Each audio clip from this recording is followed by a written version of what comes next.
ये है मोहब्बतें के आने वाले एपिसोड का ट्विस्ट और धमाकेदार होने वाले, साथ ही साथ कहानी में आ चुका है एक नया मोड़। यहाँ पर मिहिका और इशिता बात कर रही होती है फोन पर, तभी अशोक सुन लेता है और अशोक पूछता है कि इशिता जिंदा है। तभी यहाँ पर मिहिका कहती है कि तुम्हें पता नहीं है, मेरी अक्का की याद मुझे आ रही थी, इसी वजह से मैं मेरी फ्रेंड से बात कर रही थी। क्या मेरी अक्का का नाम भी मैं नहीं ले सकती? उसे मरे हुए 7 साल हो चुके हैं और तुम कैसे बातें कर रहे हो?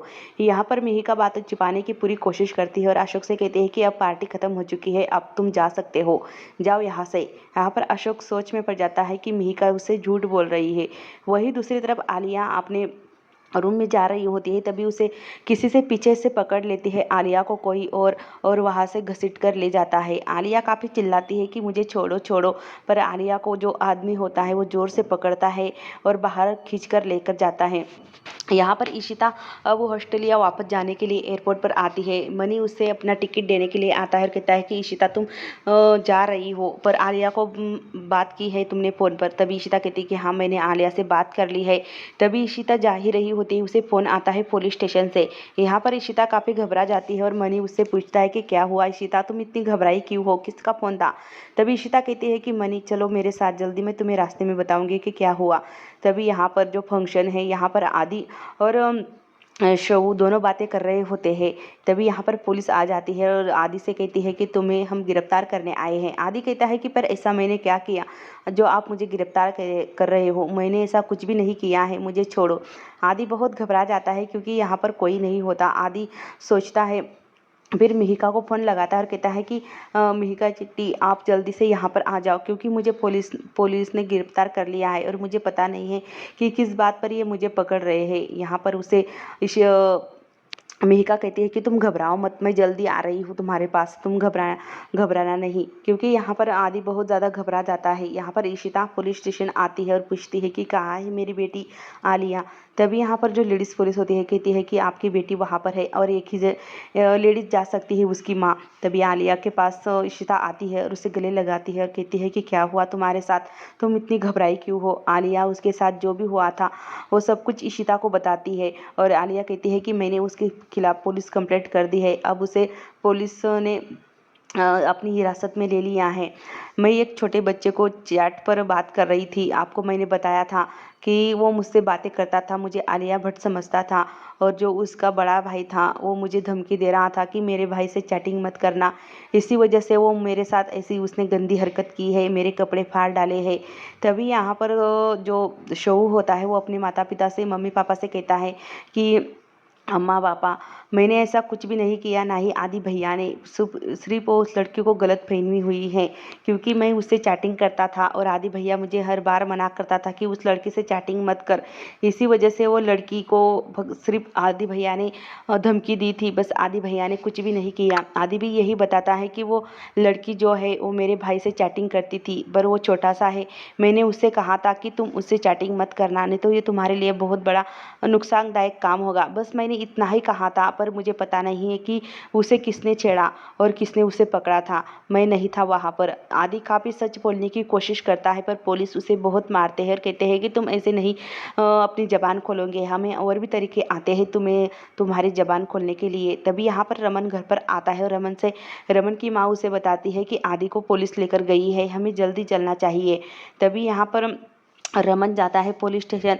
यहाँ पर वो अपने बेटे के लिए काफ़ी परेशान हो जाता है और वहाँ पर सबको डांटता है कि यहाँ पर शवू को डांटता है कि शवू तुम्हें ऐसा नहीं करना चाहिए था, तुम्हारी वजह से आदि फंस गया ना, तुम अपने आदि भैया को भैया मानते थे, फिर मंग ऐसा क्यों किया? जैसे ही रमन पुलिस स्टेशन आता है, पुलिस से कहता है कि आपको पता नहीं है कि आपने किससे पंगा लिया है, वो एक शरीफ लड़का है और मेरा बेटा है, उसे छोड़ दो।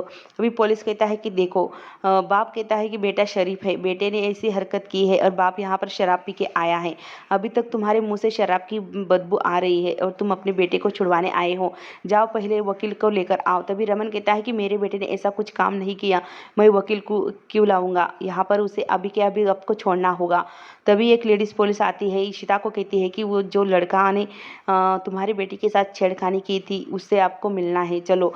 तो यहाँ पर इशिता और आलिया दोनों आ जाती है। और वो जहाँ पर इशिता तो अपने आदि को पहचान नहीं पा रही, क्योंकि इतना बड़ा हो चुका है तो आदि का चेहरा वो पहचान नहीं पा रही है। और आदि की तरफ देखकर कहती है कि तुम्हारे माँ बाप ने तुम्हें यही परवरिश दी है क्या, यही संस्कार दिए हैं कि ये किसी और की बेटी को छेड़ो। यहाँ पर मुझे तो ऐसा लगता है कि इंडिया में ऐसा होता ही रहता है, पर इसने तुम्हारा क्या बिगाड़ा था, क्या किया था और तुमने ऐसा क्यों किया, बताओ मुझे। ऐसी परवरिश किसने दी है तुम्हें, और तुम्हारे माँ बाप कहाँ पर है। तुम ऐसे नालायक लड़कों की वजह से आजकल बेटियां सेफ नहीं हैं।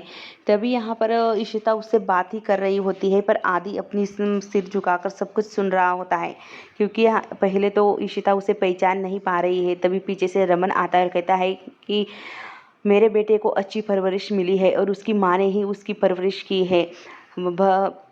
यहाँ पर इशिता रमन की आवाज़ सुनते ही वो चौंक जाती है और सोचती है कि रमन यहाँ पर क्या कर रहा है। यहाँ पर रमन की तरफ वो पलट कर देखती है तो रमन एकदम से शॉक हो जाता है। उसे एकदम से मतलब यकीन नहीं होता है अपनी आंखों पर कि ये सच में इशिता ही या नहीं। वो एकदम से इशिता की तरफ देखता है, काफ़ी देर तक देखता रहता है और वो अंदर से मतलब खुश होता है, पर दिखाता नहीं है चेहरे पर कि वो खुश है। वो वहाँ से भागकर बाहर चला जाता है और गाड़ी के पास बैठ जाता है। मतलब वो दुखी भी होता है और चेहरा पर मुस्कुराहट भी आती है रमन की, वो हंसने लगता है। यहाँ पर रमन को कुछ सोच ही नहीं रहा है कि वो क्या करे, इशिता को गले लगाए या उसे डांटे या उसे कुछ कहे। पर यहाँ पर जब बाला आता है तो बाला देखता है कि रमन ऐसा क्यों कर रहा है। बाला उससे पूछता भी है कि रमन तू ऐसी हरकतें क्यों कर रहा है, क्या हुआ। तभी रमन वहाँ से उठकर भाग जाता है और अंदर जाकर फिर से इशिता के पास जाकर खड़ा हो जाता है। जब बाला इशिता के चेहरे को देखता है तो बाला को भी यकीन नहीं होता कि इशिता है। यहाँ पर बाला कहता है कि तुम इशिता जिंदा हो। यहाँ पर इशिता कुछ नहीं बोलती, बाला की तरफ देखती रहती है। तभी यहाँ पर इशिता कहती है कि ये मेरा आदि है, मतलब इतना बड़ा हो चुका है, मैंने तो इसे पहचाना ही नहीं। यहाँ पर आदि के चेहरे को हाथ लगाती है और रोती है कि कहती है कि तूने पहले कोई क्यों नहीं बताया कि तू मेरा आदि है। यहाँ पर तब तक मनी आता है और आदि को मारने लगता है। इशिता कहती है कि नहीं, ये मेरा बेटा है मनी, ये ऐसी हरकत कभी नहीं कर सकता, तुम्हें कोई गलतफहमी हुई है।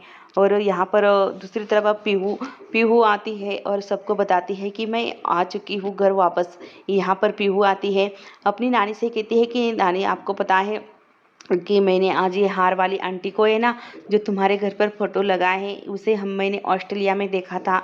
तभी यहाँ पर दोनों भी चौंक जाती है, इशिता की अम्मा भी और बंधु भी, और सोचते हैं कि इसने मतलब किसको देखा ऑस्ट्रेलिया में। ये कह रही है कि इशिता को देखा। तब यहाँ पर रमन की माँ भी सुन लेती है कि ये क्यों बार बार ये यही कह रही है कि इसने हार वाली आंटी को ऑस्ट्रेलिया में देखा। तभी यहाँ पर वो घर पर आकर बताती है, इसी वजह से शगुन वापस नहीं आई है ऑस्ट्रेलिया से।